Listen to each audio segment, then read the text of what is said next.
اعوذ باللہ من الشیطان الرجیم بسم اللہ الرحمن الرحیم رب اشرح لی صدری ویسر لی امری واحلل عقدۃ من لسانی یفقہوا قولی یا ایھا الذین آمنوا اتقوا اللہ وقولوا قولا سدیدا یا ایھا الذین آمنوا، اے لوگو جو ایمان لائے ہو۔ اور ہم اس سے پہلے بھی ذکر کر چکے، دہراتے ہم اس لیے ہیں کہ چونکہ قرآن کی آیات میں مضامین میں حسن تکرار ہے۔ حسن تکرار سے مراد یہ ہے کہ اتنے حسین انداز میں، اتنے خوبصورت انداز میں ایک بات کو بار بار بیان کیا جاتا ہے کہ اس سے تکرار کے ذریعے، بار بار بیان کرنے کے ذریعے بوریت ہونے کی بجائے ایک بات کے مختلف پہلو آشکار ہوتے جاتے ہیں، اور جب تکرار ہوتی ہے اس سے وہ یادداشت پر ایک مثبت اثر ڈالتی ہے، باتیں یاد رہتی ہیں۔ یہی وجہ ہے کہ قرآن کو محفوظ رکھنا حافظے میں دنیا کا آسان ترین کام ہے۔ علم کے حصول کے معاملہ میں دنیا کے بڑی بڑی کتابیں، بڑی مختصر کتابیں بھی، حتیٰ کہ مختصر فارمولے بھی یاد کرنا بہت مشکل ہوا کرتا ہے، لیکن انسانوں کے سلیبس کی یہ کتاب، تمام انسانوں کا یہ نصاب اتنے حسن تکرار کے ساتھ پیش ہوتا ہے کہ اسے بھلانا مشکل بلکہ ناممکن ہو جاتا ہے۔ تو یا ایھا الذین آمنوا، ہم سب واقف کہ اس سے مراد ہے اے اہل ایمان، اور پھر اس سے یہ بھی مراد ہے کہ اس کلمے کے بعد جو بات آ رہی ہے وہ یا تو ایمان والوں کے لیے فرض ہے، یا ان کے رتبے بڑھانے کے لیے لازم ہے، یا ان کی شریعت کا کوئی قانون ہے، یا کوئی ایسا اصول اور ضابطہ ہے جس کو اگر وہ پورا نہ کریں گے تو وہ ایمان والے نہیں رہیں گے۔ کوئی ایسا فرض بیان ہونے جا رہا ہے، کوئی ایسی شک ہے قانون کی جو صرف مومنوں کے لیے لازم ہے، اس کا عمل کرنا ضروری ہے۔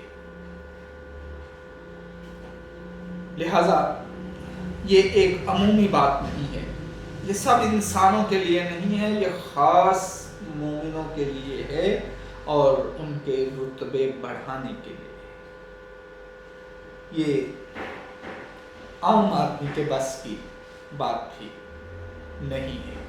اگر ایمان والے اس کو کریں گے تو وہی اس کو سمجھیں گے، اور جو نہ کر رہے ہوں گے وہ ایمان والے ہونے میں شک ہو سکتا ہے۔ تو اے ایمان والو، حکم ہے کیا؟ اتقوا اللہ، اللہ کا تقوی اختیار کرو۔ تقوی کے بارے میں ہم تفصیلی لیکچر دے چکے، اختصار کے ساتھ اس کی وضاحت کرتے ہیں۔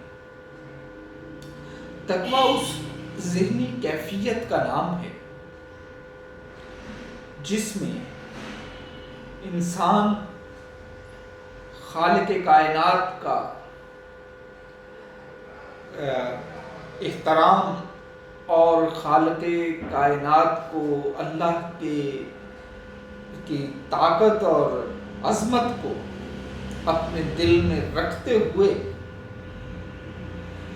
چھوٹے سے چھوٹی لفظش سے بھی بچنے کی کوشش کریں۔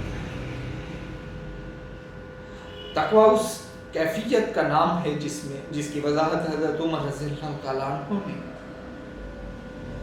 جو کہ کھلا لباس زیب تن کرنے کے شوقین تھے، اپنے کھلے لباس کو سمیٹ کر اکٹھا کر کے کہا کہ دیکھو کہ یہ دنیا اور دنیا کے معاملات کو تصور کر لو کہ سیدھی راہ درمیان میں ہے اور ارد گرد خاردار جھاڑیاں ہیں، اور خاردار جھاڑیوں نے اتنا رستہ ہی بس چھوڑا ہے جس میں میرا جسم ہی بس گزر سکتا ہے، اور میں اپنے اس کھلے لباس کو اس طرح سمیٹ کے چلتا ہوں کہ کوئی ایک دھاگا بھی کسی ایک کانٹے سے لگ نہ جائے اور یہ لباس چھد نہ جائے۔ اس احتیاط کے ساتھ صراط مستقیم پر چلنا کہ کہیں کوئی چھوٹی موٹی لغزش نہ ہو جائے اور خالق کائنات کے اس نظام کی عظمت بھی ذہن میں ہو، اس صراط مستقیم کی عظمت بھی ذہن میں ہو، اور خالق کائنات کی اپنی عظمت اور کبریائی بھی دل میں ہو، اور یہ بھی علم ہو کہ وہ زندگی کے ہر لمحے میں ہمیں دیکھ بھی رہا ہے اور سن بھی رہا ہے، اور یہ تقویٰ ہے۔ سامعین کرام، ذہن میں رہے کہ قرآن کے وسیع مطالعہ کے بعد ہمیں یہ بات سمجھ آئی کہ کوئی بھی عبادت ہے، اس عبادت کا مطمع نظر تقویٰ ہے، یعنی ایسی آیات ملتی ہیں جن میں یہ ہے کہ صلاۃ قائم کرو تاکہ تم متقی بن جاؤ، صیام کو اختیار کرو، روزے رکھو، تم پر روزے اس لیے فرض کیے گئے ہیں کہ تم متقی بن جاؤ،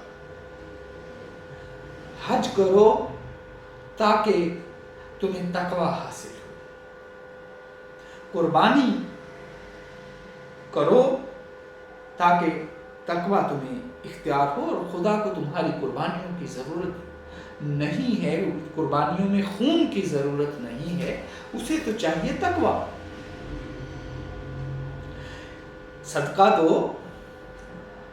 صدقہ دینے والے متقی ہوتے ہیں۔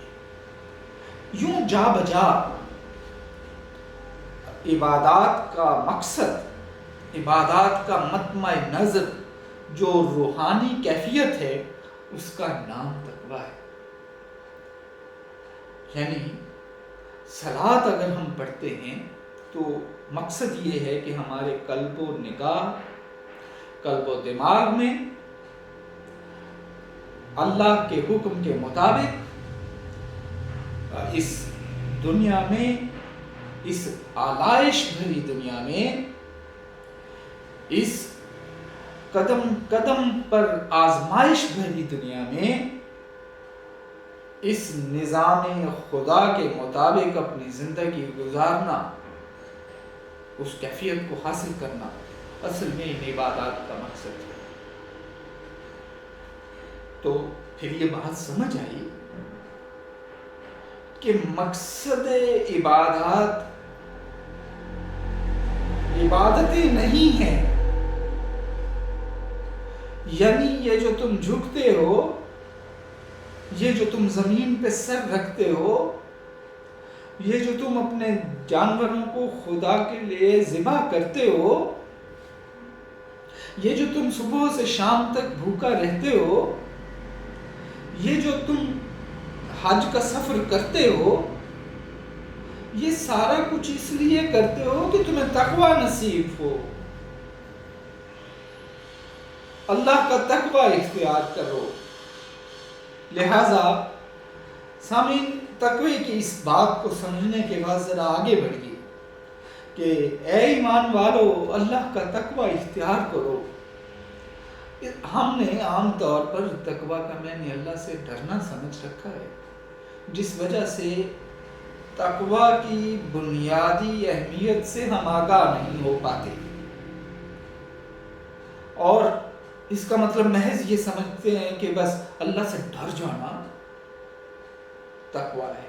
تو اس کا مطلب یہ ہے کہ رحمان خدا سے رحمت کی امید رکھنا پھر تقوی نہیں ہے؟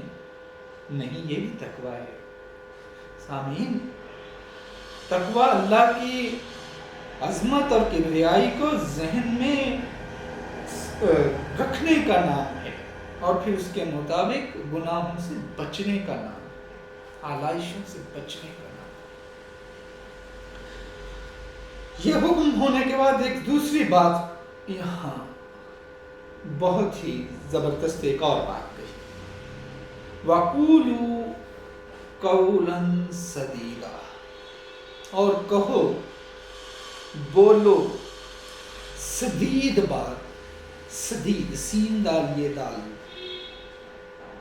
یعنی سدید ایسے قول کو کہتے ہیں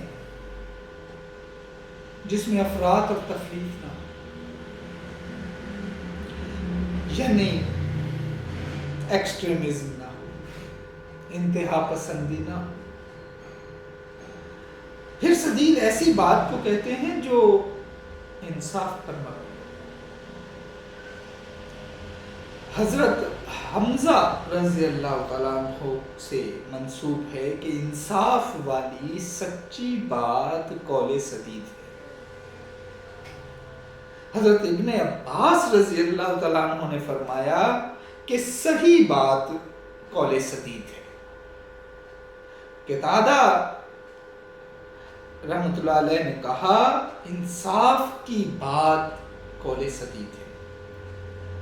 بعض کہتے ہیں یوں ٹیڑھی میڑھی بات نہ ہو اور سیدھی بات کر دینا، صاف گوئی، یہ قول سدید ہے۔ لگی لپٹے رکھے بغیر سچائی کو بیان کرنا، یہ قول سدید ہے۔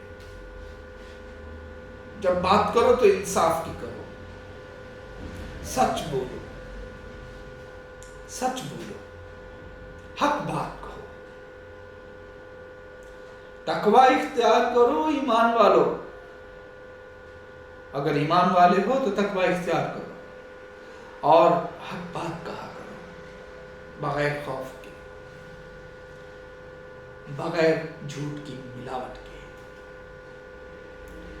بغیر لگی لپٹی رکھے، ادھر ادھر کی کر کے پھر سچ کہنا نہیں، حق بات کو، قول سدید کو۔ اور سامعین، یہاں پر سچ بذات خود تقوی کا ایک حصہ ہے، جو کیفیت تقوی ہے، سچ اس کا حصہ ہے، حق بات کہنا اس کا حصہ ہے۔ لیکن اس آیا مبارکہ میں جو خدا نے اعجاز کیا ہے، جو اللہ کی خاص بات ہے، وہ تقوی کو الگ بیان کیا ہے اور قول سدید کو الگ بیان کیا۔ یہ دو الگ الگ حکم ہیں۔ لہٰذا اس سے آپ اندازہ کر سکتے ہیں کہ زبان سے بولنا کس قدر اہم معاملہ ہے۔ تقوی کے ساتھ ساتھ اس کی اہمیت کیا، اور اگلی آیت میں ان دو باتوں کی مزید اہمیت آپ دیکھیے گا تو یقین کیجیے اگر ان دو آیات کی سمجھ آ جائے اور ان پہ عمل کرنے کے لیے ہم تیار ہو جائیں تو میرا خیال میں 70 سے 80% زندگی کے معاملات درست ہو جائیں گے۔ صرف وہ 20% رہ جائیں گے، اس کے بارے میں یہ آیات میں حل موجود ہے۔ اور قرآن نے سامعین، اب یہ یہاں سے ہمیں یہ سمجھ آئی کہ اللہ تبارک و تعالیٰ یہ کہتے ہیں کہ اے ایمان والو تقوی اختیار کرو اور بات کہو تو سچی کہو، حق بات کہو۔